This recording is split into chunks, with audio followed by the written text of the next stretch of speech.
Bahamians have cried out for months now, stop granting bail to repeat violent offenders. Well, tonight, we have a pretty good idea of just how many people connected to serious crimes are out on bail. The numbers released during the first day of debate on that package of crime bills today. The number of people on bail for murder and other serious crimes jumped from 39 in 2005 to a whopping 107 in 2006. This compounded by the Privy Council overturning a number of death sentences and a record 104 murders this year alone. These statistics have prompted Bahamians to say they are sick and tired of living in fear. Well, the government is living up to its promise to introduce an aggressive plan to tackle crime head-on.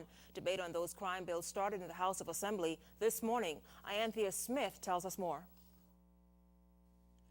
The long-awaited debate on a package of 10 crime bills that government officials hope will put a dent in the rising numbers began in the House of Assembly Wednesday.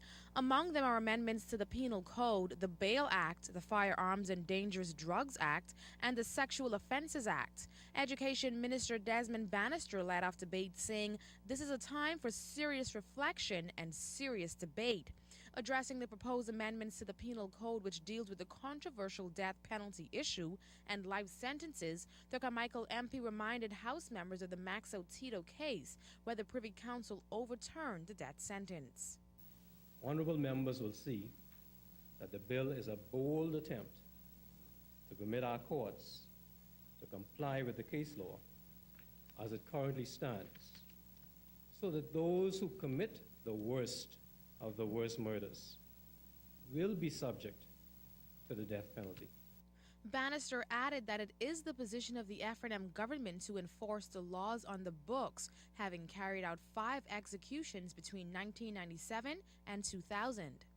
We are convinced, Mr. Speaker, that at this time the Bahamian people wish to retain the death penalty in as many cases of murder as possible. Hence, we have sought to embrace as many factual circumstances as possible in making convicted murderers subject to the death penalty. As noted previously, the bill provides that an adult who is convicted of murder shall be sentenced to life imprisonment or to a term of 30 to 60 years in prison. The next hot-button issue, bail, an issue Bannister says shouldn't be taken lightly. He added that the courts have the liberty of the subject and jealously guard the right to grant bail. He reminded the House that Parliament has the power to restrict the granting of bail, but not to prohibit it entirely. When a person is charged with kidnapping, murder, armed robbery, treason, or conspiracy to commit any of those offenses, as well as attempted murder, possession of dangerous drugs with intent to supply, rape, sexual intercourse with a person under 14 years, incest, with a sexual intercourse with a dependent, sexual intercourse with a person suffering from mental disorder, or certain other offenses of possession of ammunition or firearms, the court shall not grant them bail. That is, unless the court is satisfied either that the person has not been tried within a reasonable time or that it is unlikely to happen. For the purpose of the amendment, Mr. Speaker, a reasonable time is defined as 3 years from the date of the arrest or detention, and any delay which is caused by the accused person is excluded from the calculation. Moreover, sir, the only courts that may grant bail in such circumstances are the Supreme Court and the Court of Appeal. The bill further ensures that magistrates do not have the jurisdiction to grant bail for the most serious offenses, nor may they grant bail where a person has been convicted of certain specified offenses.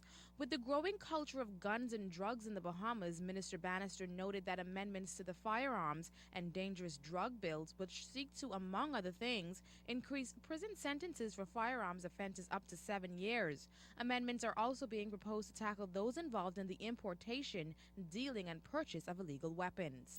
The Firearms Act has long contained a presumption that where a revolver is found in a house or premises, the occupier of that house or premises is deemed to be in possession of that revolver. That provision has now been extended to firearms generally, and also will now apply to privately operated vehicles aircraft, and vessels. That puts the onus on all of us, sir, to be careful who we let into our vehicles and who we permit to reside with us in our homes.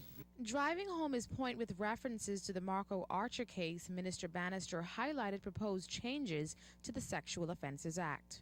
Once this bill passes, sir, those who would take advantage of children and rob them of their innocence will, upon conviction, remain in prison until their own miserable lives come to an end. I am Thea Smith, ZNS News.